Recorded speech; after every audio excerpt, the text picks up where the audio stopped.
Email और आप लोगों को व्हाट्सएप के माध्यम से दे देंगे। अब मेरा भारतीय जनता पार्टी के राष्ट्रीय अध्यक्ष आदरणीय जगत प्रकाश नड्डा जी से आग्रह है कि आज के पत्रकार वार्ता को संबोधित करें।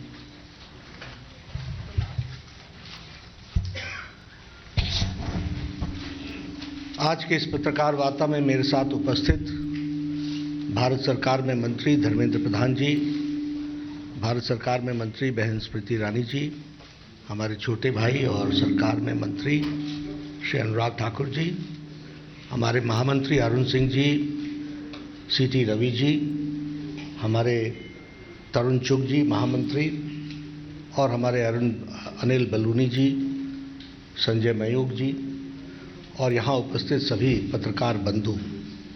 सबसे पहले तो आप सबका स्वागत है इस प्रेस कॉन्फ्रेंस में। अभी आपने 8 साल पूरे होने पर सेवा, सुशासन और गरीब कल्याण, इसके लिए समर्पित नरेंद्र मोदी जी की सरकार का थीम सॉन्ग में आपने कम समय में सारी बातों को रखने का प्रयास किया गया है, जिसको आपने एक थीम गीत के माध्यम से आपने देखा। उसके साथ साथ आपने अभी एक वेबसाइट हमने लॉन्च की, माइक्रोसाइट, ये नमो ऐप पर इनोवेशन भारतीय जनता पार्टी का और विशेष करके नरेंद्र मोदी जी के कार्य करने में हमेशा हम सबको दिखता है।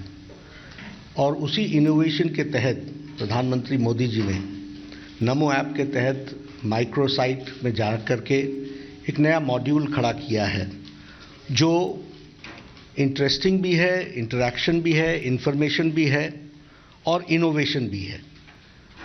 और सबसे बड़ी बात यह है कि इस मॉड्यूल में को गेमिफाई किया गया है। एक खेल के माध्यम से ज़्यादा लोग इसमें इंटरेस्ट लें, यंग इंडिया जुड़े, यूथ जुड़े, और वो इसको कैसे इस माइक्रोसाइट में जा कर के गवर्नमेंट के द्वारा किए गए प्रयासों के बारे में एक जानकारी हासिल करेगा। इसमें इसी माइक्रोसाइट में है प्ले एंड लर्न। इसी माइक्रोसाइट में आपने देखा, भी उन्होंने परिचय में बताया कि स्क्रैच करो, क्विज़ खेलो, क्विज़ के माध्यम से आप अपने स्कोर बढ़ाओ, और स्कोर बढ़ाते हुए you can reach a particular level. तो यूथ इंडिया को इनोवेशन के माध्यम से, इस माइक्रोसाइट के माध्यम से कौन से काम सरकार ने 8 साल की अवधि में किया है और उसकी राइट इन्फॉर्मेशन और उसको जानने के साथ साथ एक गेम के तरीके से खेलने का इस वेबसाइट में प्रयोजन किया गया है। तो इसके साथ साथ जो हमारे बेनिफिशियरीज़ हैं, उनको इस सैचुरेशन पॉइंट तक हमारे एमपीज़ और एमएलएज़ कैसे पहुंच सकते हैं, वो जिन बेनिफिशियरी से मिलते हैं उनके वीडियोस वो अपलोड करके इसमें डाल सकते हैं, वो उसको शेयर कर सकते हैं। तो हमारी कोशिश है कि एमपीज़ और एमएलएज़ भी इस माइक्रोसाइट का उपयोग करते हुए अपने अपने क्षेत्र में बेनिफिशियरीज़ के सैचुरेशन पॉइंट को, यानी लास्ट माइल डिलीवरी हो रही है कि नहीं हो रही है, इसको जानने के लिए, और एमपी और एमएलए हमारे कितना इसका काम कर पा रहे हैं, इसको हमें जानने के लिए यह माइक्रोसाइट बहुत ही लाभकारी होगी। यानी वी आर ट्राइंग कि इस इनोवेशन के माध्यम से हम पार्टिसिपेटिव बनाएं और हमारे जो इलेक्टेड रिप्रेजेंटेटिव्स हैं वह रिस्पॉन्सिबल तरीके से उसको रिस्पॉन्ड करते हुए लास्ट माइल डिलीवरी में अपना उपयोग कर सकें। यह इसमें करने का उपयोग किया गया है। तो मैंने आपको एक छोटी सी जानकारी इस वेबसाइट के बारे में, एक बैकग्राउंड आपके सामने रखने की कोशिश की है। आज जब हम इस संवाददाता सम्मेलन में एकत्र आए हैं, तो हम देश अमृत महोत्सव भी मना रहा है आज़ादी के, और देश 8 साल मोदी जी के सेवा, सुशासन और गरीब कल्याण, इसको भी मना रहा है। अब ये जो शब्द है सेवा, सुशासन और गरीब कल्याण, ये शब्द सिर्फ शब्द नहीं है, ये कोई ऐसे नहीं ढूंढ करके निकाले गए हैं। ये मोदी गवर्नमेंट की आत्मा है, ये मोदी गवर्नमेंट के काम करने का तरीका है, ये मोदी जी का, हमारे आदरणीय प्रधानमंत्री जी का सारे कार्यक्रमों को गवर्न करने के लिए किस दिशा में जाना है उसका एक तरीके से कहिएगा कि यह इस बैकग्राउंड में उन्होंने चलने का निर्णय किया है, ये हमको इसमें से समझ में आता है। मैं जब अब कम समय में 8 साल की गाथा तो बताना बड़ा मुश्किल है और किसी के लिए भी इसको कहना बहुत मुश्किल है, लेकिन हम अगर पहली बात कहेंगे तो मैं मानता हूं कि आदरणीय प्रधानमंत्री जी ने भारत की राजनीति की संस्कृति बदल दी है। The culture of Indian polity has changed और सरकार के कार्य करने की शैली भी बदल गई। पॉलिसी पैरालिसिस से चलते हुए हमने एक लंबी यात्रा 2014 से लेकर के हमने एक लंबी यात्रा की है। Today we see a responsible government, today we see a proactive government, today we see pro responsive government, और यह हमारे अंतिम पायदान पे उसकी सेवा के लिए तत्पर दिखती हुई सरकार है। जो समाज है उसको मजबूती करने के लिए यह कमजोर है की बात करते हैं तो आप कल्चर वाली सरकार दिखती है। जब हम कल्चर की बात करते हैं तो आपने सुना होगा ये तो ऐसे ही चलेगा, ये तो ऐसा ही हुआ है, और सरकारें कह देती थी जितना हुआ कर दिया भाई, अब इससे ज़्यादा नहीं हो सकता था। ये कल्चर था, this was the general saying. वाक्यों में इसी तरीके से राजनीति को ट्रांसलेट किया जाता था, आप लोगों की भाषा में उसको डिकोड किया जाता था। आज स्पष्ट है, मोदी है तो मुमकिन है। ये जनता पार्टी की आवाज़ नहीं है, ये आम व्यक्ति की आवाज़ है कि yes, if prime minister Modi is there this is possible. Modi है तो मुमकिन है, यह परिवर्तन हमको देखने को मिलता है। अगर हम संस्कृति की बात करें तो जातिवाद, वंशवाद, परिवारवाद, तुष्टीकरण की राजनीति, ये सब चीज़ें, भ्रष्टाचार, अनाचार, इन सब को चैलेंज करते हुए और जिसको हम कहते हैं धत्ता दिखाते हुए, इसको कन्फ्रंटिंग फ्रॉम द फ्रंट, आगे से लड़ाई लड़ने की मानसिकता के साथ प्रधानमंत्री मोदी जी ने 8 साल में काम किया है। और क्या किया है? सर्वस्पर्शी, सर्वसमावेशी विकासवाद की एक अविरल यात्रा, न रुकने वाली यात्रा, इसका प्रारंभ किया है। अगर इसी में हम देखें तो गांव, गरीब, वंचित, पीड़ित, शोषित, दलित, समाज के अंतिम पायदान पर खड़ा व्यक्ति, और उसके साथ जो हमारी स्कीम्स हैं वो सारी उसी तरफ जाती हैं जो महिलाओं को और युवाओं को सशक्तिकरण देता है। इस काम को आगे बढ़ाने का काम किया है और आप सब जानते हैं कि उसका मंत्र सबका साथ, सबका विकास, सबका विश्वास, सबका प्रयास, इस बात को लेकर के हम आगे बढ़े हैं। अगर अंत्योदय की बात करें तो गरीबी उन्मूलन का विषय, उसको हम लोगों ने बहुत तीव्र गति से आगे रखने का प्रयास किया है। नेशन फर्स्ट ये कहने के लिए नहीं था, मैं आगे आकर के आपको बताऊंगा कि हमारे सारे प्रोग्राम्स कैसे नेशन फर्स्ट की तरफ हमारी पॉलिसीज़ डायरेक्ट हुई हैं, उसको भी हमको समझने की आवश्यकता पड़ेगी। और ये जो बदलाव की कहानी है, यही हमारी प्रगति की निशानी रही है। पहले स्कीम्स कागज़ पर बनती थी, मैं एक लंबे समय तक एमएलए भी रहा हूँ, मुझे मालूम है ज़मीन पर कैसे काम होता था। कागज़ पर स्कीम बनती थी, कागज़ पर ही इम्प्लीमेंट हो जाती थी और कागज़ पर ही उद्घाटन हो जाता था। आज डिक्लेरेशन से लेकर इम्प्लीमेंटेशन तक everything is being monitored in letter and spirit. नीचे तक उसकी मॉनिटरिंग हो रही है इन लेटर एंड स्पिरिट, नीचे तक उसकी मॉनिटरिंग हो रही है और उसको आगे बढ़ाने का प्रयास किया जा रहा है। अभी जो इकॉनमी की चर्चा हम करते हैं तो आपके ध्यान में आया होगा कि कोरोना की मार के पश्चात और यूक्रेन की लड़ाई के पश्चात भी इंटरनेशनल मॉनेटरी फंड ने, हमारे आईएमएफ ने गरीबी की रेखा को भारत में 22% से रिड्यूस करके 10% पर लाके खड़ा कर दिया है। दैट मीन्स 12% लोग बीपीएल के दायरे से निकल करके, गरीबी की रेखा से निकल करके आगे आए। उसी तरीके का दूसरा प्रोजेक्शन रहा कि जहां अति गरीब की संख्या 1% थी, वो भी रिड्यूस होकर के 0.8% आ गई है और उसको भी स्टेबल रखा है। ये सारी कोरोना की लड़ाई में, कोरोना के आपदा में और इसके साथ साथ बाकी सारी चीज़ों में। अगर हम फॉरेन एक्सचेंज के रिजर्व्स की बात करें तो वो डबल हो गई है। और मैं आंकड़ों में आपको रख रहा हूँ, सिर्फ कोशिश कर रहा हूँ कि एक गो थ्रू हो जाए, सो दैट आपकी मेमोरी लेन में भी वो रिफ्रेश हो जाए। For that only I am just trying to put the picture in front of you. $300 billion US dollars से बढ़ करके $600 बिलियन हमारा फॉरेन एक्सचेंज रिजर्व हो गया है, जस्ट डबल्ड। उसी तरीके से आप देखिए प्राइमरी स्कूल्स, हमारे शिक्षा मंत्री जी बैठे हैं, 70 सालों में शिक्षा विभाग ने 6,37,000 स्कूल्स बनाए थे और हमारे इस 8 सालों में 6.53 लाख हमारे प्राइमरी स्कूल्स बने हैं। इसलिए यूनिवर्सल एजुकेशन की दृष्टि से जहां हम आगे बढ़े हैं, वहीं पर पर्सन की प्रॉफिट, वो भी इनकम भी डबल हुई है।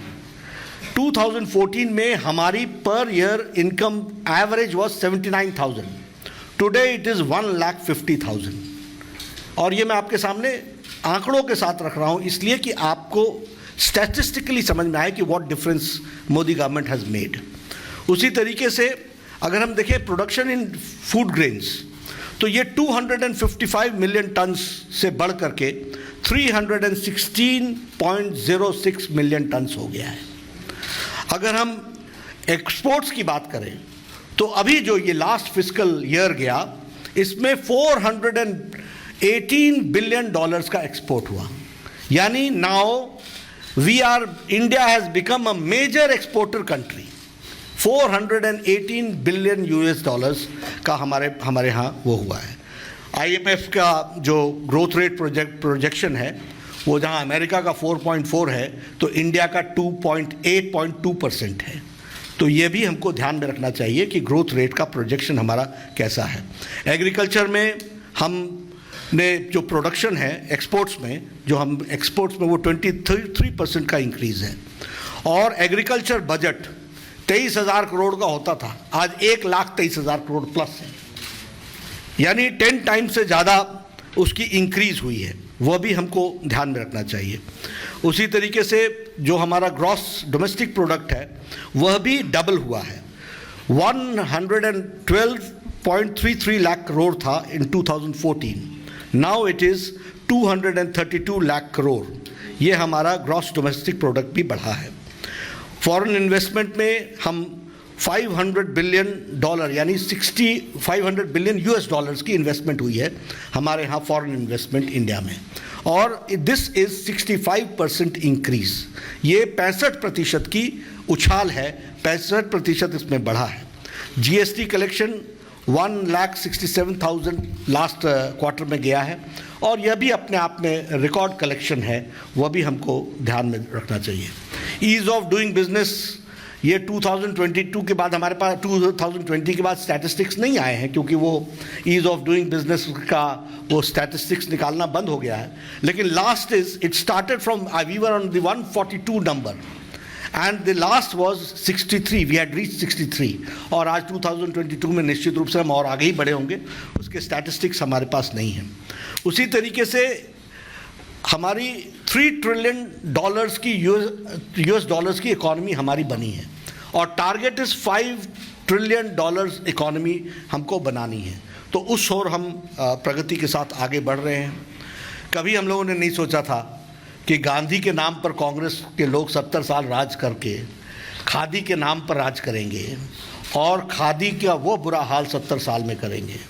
आपको जान करके खुशी होगी कि इस साल का टर्नओवर 1,15,000 करोड़ है और फास्टेस्ट मूविंग कंज्यूमर गुड बन गया है हमारा खादी। ये हमको समझना चाहिए कि आज खादी को कितना वो दिया गया है। हमारी गवर्नमेंट की स्कीम्स का 100% गवर्नमेंट असिस्टेंस जो है उसको देने का प्रयास किया गया है। गरीब कल्याण अन्न योजना, this has been appreciated world over. It has been appreciated by IMF, it has been appreciated by World Health Organization, it has been appreciated by UN General Assembly. Everybody has appreciated it. क्यों? क्योंकि corona के दौरान health issues के साथ साथ economic issues को किसी ने भी रिजॉल्व किया तो उसमें भारत नंबर 1 पर खड़ा है। 80 करोड़ की जनता को 5 किलो गेहूं देना, 5 किलो चावल देना, 1 किलो दाल देना, 2 साल से इस काम को चलाए रखना, ये अति गरीबी की रेखा को 0.1% से भी जो 0.8% पे ले जाने में ये बहुत लाभकारी रहा है। इसको भी हमको ध्यान रखना चाहिए। किसान सम्मान निधि, हमारे कांग्रेस पार्टी वाले हर चुनाव में 10 साल के बाद वो गरीबों के लिए, किसानों के लिए वो कर्जा माफ़ी का विषय उठाते थे, जिसका सारा इन्वेस्टमेंट 57,000 करोड़ बनता था 10 साल में एक बार। ये था इनका मैजिक, ये था इनका कांग्रेस का मैजिक। और प्रधानमंत्री जी ने 10 किश्तें 6,000 रुपये, 2-2 हज़ार रुपये हर क्वार्टर पर अपने 10 किश्तें दी हैं और 1,65,000 crores have been spent till date। और कल 11वीं किश्त आदरणीय प्रधानमंत्री जी शिमला के रिज मैदान से उसको रिलीज़ करेंगे और 11 करोड़ किसानों को 1,80,000 has been given and in 10 installments and tomorrow, कल जो होगा वो 11वीं किश्त होगी। 700 जगहों पर हमारे बहुत बड़ा किसान सम्मेलन होगा। 700 प्लेसेस पे हमारे मिनिस्टर्स होंगे। शिमला के रिज मैदान से आदरणीय प्रधानमंत्री जी कल हमारे लाभार्थियों को एड्रेस करेंगे और वहाँ से वो 11वीं किश्त रिलीज़ करेंगे। हर एक कृषि विकास केंद्र में, कृषि विज्ञान केंद्र में, KVK में इसका कार्यक्रम होगा और इसके अलावा पार्टी के द्वारा 700 प्लेसेस पर we will be organizing this program. तो इसको भी हम आगे बढ़ा रहे हैं। आयुष्मान भारत के बारे में बोलूं तो वर्ल्ड का एजेंडा है यूनिवर्सल हेल्थ केयर, वर्ल्ड का एजेंडा है यूनिवर्सल हेल्थ असिस्टेंस, ये वर्ल्ड का एजेंडा है। लेकिन आज दिन तक यूनिवर्सल हेल्थ एश्योरेंस देने में कोई देश कामयाब नहीं हुआ है। और वेस्टर्न वर्ल्ड तो इलेक्शन ही हेल्थ इशू पर लड़ती है, हेल्थ सिक्योरिटी पर लड़ती है।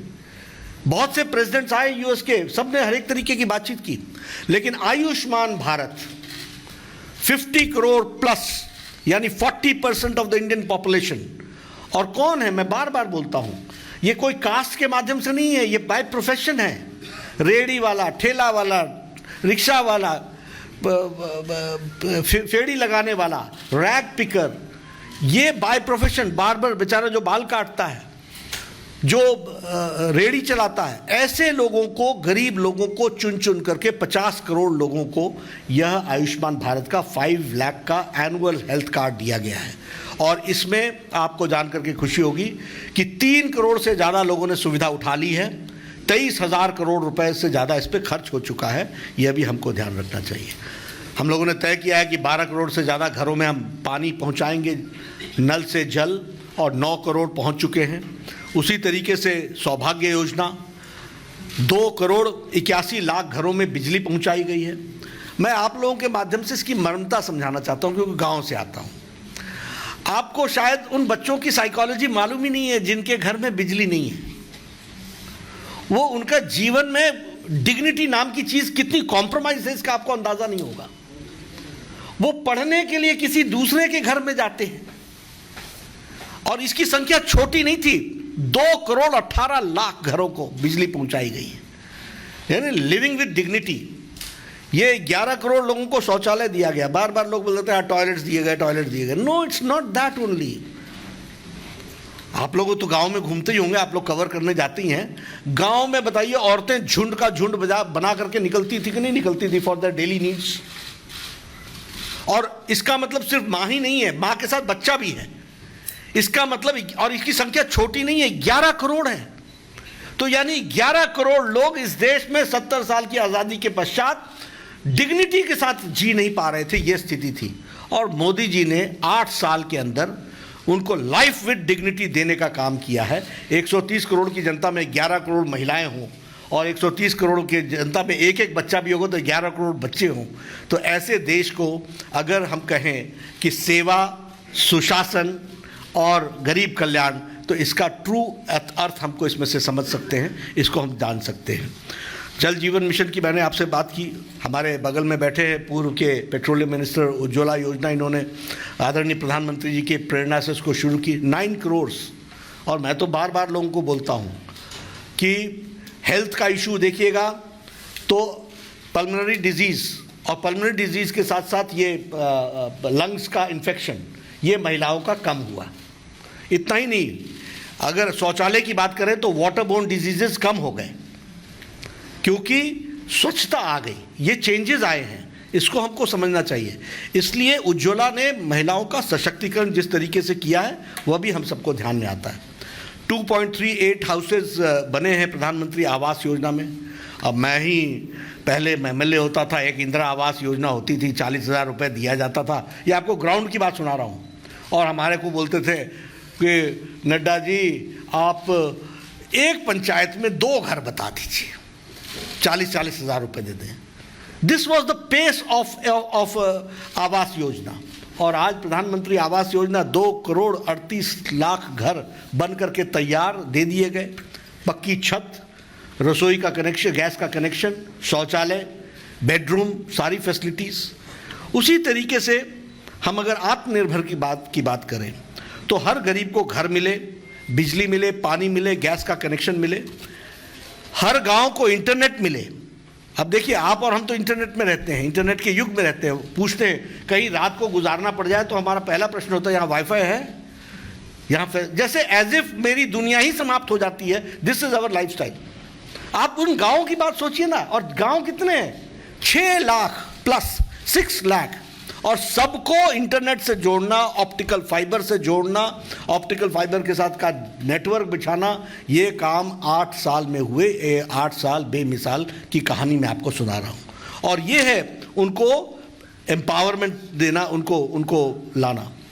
मैं बार बार एमएलए का जिक्र करूँगा, लेकिन हमारा एक्सीएन हमको बोलता था कि आपके बजट में 40 लाख हैं, आपके 40 सड़कें हैं, आप बताइए 1-1 लाख सब में डाल दूँ, या आप कोई 2 सड़क बताएंगे तो मैं 20-20 लाख दे करके 2-2 किलोमीटर 3-3 किलोमीटर उसको बना दूंगा। This was the plight. And today 6 lakh villages are being connected with all weather road. ये है प्रधानमंत्री ग्रामीण सड़क योजना का रूप, जिसको हमको समझना चाहिए। इसी तरीके से अगर हम इंफ्रास्ट्रक्चर की और बॉर्डर रोड्स की बात करें तो हमारे पास 6,769 किलोमीटर्स की रोड्स और ब्रिजेस सिर्फ ये जिसको हम कहते हैं बॉर्डर एरिया में, चाइना के साथ लगे हुए बॉर्डर एरिया में 6,763 किलोमीटर्स की रोड बनी है।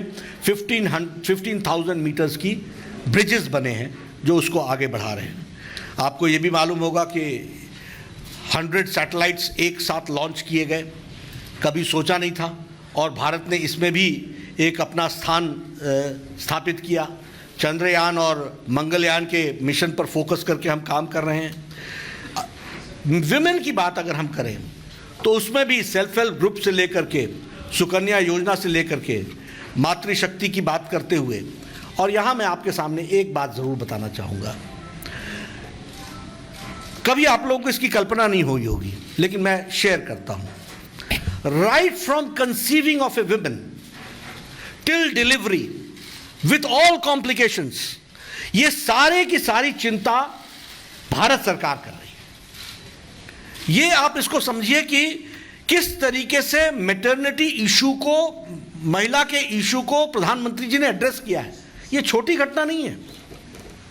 The day a woman conceives, right from that day टीकाकरण शुरू हो जाता है। हर 2 सप्ताह बाद उसकी चेकिंग शुरू हो जाती है। वहाँ से डिलीवरी तक, डिलीवरी के लिए ट्रांसपोर्टेशन, इंस्टीट्यूशनल डिलीवरी करा करके वापस उसको पहुँचाना, उसको उसके लिए व्यवस्था करना, ये सारी चीज़ें भारत सरकार ने विमेन की डिग्निटी को ध्यान में रखते हुए करने का काम किया है। यह भी हमको ध्यान में रखना चाहिए। एक विषय मैं ज़रूर कहूँगा कि हमने संस्कृति की भी रक्षा की है, और चाहे वो भव्य राम मंदिर बनने का सवाल हो, चाहे वो भव्य काशी हो, चाहे हमारा भव्य महाभारत सर्किट हो, बौद्ध सर्किट हो, रामायण सर्किट हो, केदारनाथ का पुनरुद्धार हो, सोमनाथ का विकास हो और स्टैच्यू ऑफ यूनिटी, यह भी मॉडर्न इंडिया का एक तरीके से भारत के इतिहास को प्रतिलक्षित करने का एक बहुत बड़ा एक केंद्र बना है। इसको भी हमको ध्यान में रखना चाहिए कि ऐसा। और इसके साथ साथ मैं यह भी ज़रूर कहना चाहूँगा कि नेशनल हमारा ये डिफेंस का अपना war memorial, national war memorial कब का कॉन्सेप्ट था? 2014 में मोदी जी ने क्लियरेंस दी, 2019 में बना करके खड़ा कर दिया। ये सारी चीज़ों के प्रति जो काम हुआ है, पंचतीर्थ की बात हम करते हैं, मऊ से लेकर के लंदन में जहाँ डॉक्टर अंबेडकर पढ़े, वहाँ से लेकर के कहाँ उनका उन्होंने अपना ये महापरिनिर्वाण हुआ उनका, कहाँ उन्होंने दीक्षा ली, ये सारी जगहों को पंचतीर्थ के रूप में विकसित करने का काम यह भी भारत सरकार ने आदरणीय मोदी जी के नेतृत्व में किया है, यह हम सब लोग जानते हैं। अगर हम दिवस के दृष्टि से देखें तो फिर संविधान दिवस, तो संविधान तो 26 नवंबर को निश्चित रूप से चर्चा में आ गया था, लेकिन संविधान दिवस मनाने का काम किया तो इस सरकार ने किया। सामाजिक समरसता दिवस का तय किया तो वह भी इस सरकार ने तय किया। विभाजन विभीषिका दिवस तय किया तो वह भी सरकार ने 14 अगस्त को तय किया। राष्ट्रीय एकता दिवस, उसको भी हमारी सरकार ने तय किया। जनजातीय गौरव दिवस, उसको भी हमारी सरकार ने तय किया। तो यानी ये दिवस भी अपने आप में भारत की संस्कृति और भारत के लिए काम करने वाले लोगों को, योग दिवस, इंटरनेशनल योग दिवस, वी वेंट ग्लोबल और दुनिया में उसका हमने एक स्थान बनाया, वह भी हम सबको ध्यान में रखता है। नॉर्थ ईस्ट की अगर हम बात करें तो नॉर्थ ईस्ट एक, जिसको हम कहते थे कि एक पिछड़ा इलाका, कटा हुआ इलाका, अलग से देखने का दृष्टिकोण, यह हमारी केंद्र की सरकार ने रखा था। उसकी मेन स्ट्रीमिंग अगर की गई है तो वह मेन स्ट्रीमिंग भी आदरणीय प्रधानमंत्री जी ने की है। बंद और ब्लॉकेट से निकल करके आज वह मेन स्ट्रीम में आज आया है। लगभग 50 टाइम्स हमारे प्रधानमंत्री जी का वहाँ दौरा हो चुका है। अब मैं ये नहीं कहूँगा कि पूर्व के प्रधानमंत्री जो असम से ही आते थे वो कितनी बार दौरा किए थे, लेकिन ये आप लोगों के लिए क्वेश्चन ज़रूर है कि आप ज़रा पता कीजिएगा कि what difference north east is making today, that we have to understand.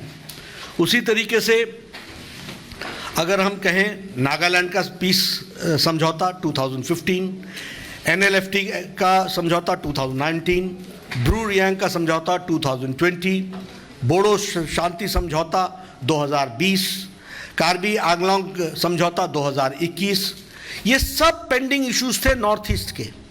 But I am giving you just a brief picture year wise कि नॉर्थ ईस्ट के कितने समझौते भारत सरकार ने किए और वहाँ पर पीस लाने के लिए क्या क्या काम हुआ है। उसी तरीके से जैसे मैंने कहा कि 1500 करोड़ का एक स्पेशल बजट का प्रावधान नॉर्थ ईस्ट के लिए किया गया है। फॉरेन पॉलिसी की अगर हम बात करें तो इंडिया फर्स्ट, हमारी अपनी, हमारा इंटरेस्ट, देश का इंटरेस्ट, इसको ध्यान में रख करके उस पॉलिसी को भी बनाया है। पड़ोसियों के साथ विशेष ध्यान देने की योजना भी बनी। हमने अपने पड़ोसियों के साथ रिश्ते मजबूत किए, गहरे किए। और इतना ही नहीं, अगर कोई देश पर संकट आया तो हमारे लोगों ने फॉरेन पॉलिसी का उपयोग करते हुए, फिर चाहे अफ़गानिस्तान से लोगों को लाना हो, यमन से लाना हो, यूक्रेन से लाना हो, और छोटी संख्या नहीं है ये ऑपरेशन गंगा, ये राहत, ऑपरेशन राहत, ये छोटी संख्या नहीं है। 23,000 लोग आए हैं, 1400 सॉर्टीज़ लगी है, 140 सॉर्टीज़ लगी हैं। तो ये सारे काम को प्रोएक्टिव तरीके से करने का काम हमारी सरकार ने किया है। और ये सारे इवैक्यूएशंस इस बात को बताते हैं, कोई और देश ने नहीं किया वो, लेकिन हमारी सरकार ने किया। इसलिए हम कहते हैं we are responsive, proactive and we are responsible government. इसको हमको ध्यान में रखना चाहिए। कोविड की बात बहुत हो गई है, मैं फॉर्मर हेल्थ मिनिस्टर रहा हूँ। देश के, दुनिया के दूसरे कोनों से 20 साल, 27 साल, 28 साल बाद कोई वैक्सीन लेके हमारा देश आता था और उसके बाद वो पोलियो का, पल्स पोलियो का प्रोग्राम लेता था, टेटनस का प्रोग्राम लेता था, मलेरिया का प्रोग्राम लेता था, स्मॉल पॉक्स का प्रोग्राम लेता था, चिकन पॉक्स का प्रोग्राम लेता था। All these vaccines have reached India 20 to 30 years later। लेकिन कोरोना 2020 की जनवरी में आया और 2021 की जनवरी में प्रधानमंत्री जी ने 9 महीने के अंदर एक नहीं 2 वैक्सीन दी। 192 करोड़ ऑफ डोजेज तो दिया ही दिया है, मैं यहाँ आपके सामने ऐड करना चाहता हूँ। 100 कंट्रीज़ को 18-18.5 करोड़ वैक्सीन हम लोगों ने पहुँचाई है वैक्सीन मैत्री की दृष्टि से। यानी इंडिया अब लेने वाला इंडिया नहीं है, ये देने वाला इंडिया है। And 48 countries have got vaccine to the tune of 1 crore 50 lakh doses free of cost to 48 countries. तो यह भी हमने करने का प्रयास किया है। यानी भारत में तो लगे ही 192 करोड़ का डोजेज, और डबल डोज के साथ आप बूस्टर लेकर के भी तैयार बैठे हैं। यह देश को बदलने की स्थिति का एक बहुत बड़ा परिचायक है, ये हम सबको के ध्यान में आता होगा। तो मैं ये कह सकता हूँ पूरी ऑल इंफॉर्मेशंस और सारे आंकड़ों को ध्यान में रखते हुए कि हम निश्चित रूप से भारत एक बदलता भारत, एक बदला हुआ भारत, इस मानसिकता के साथ 8 साल बेमिसाल सेवा, सुशासन और गरीब कल्याण, इसको ध्यान में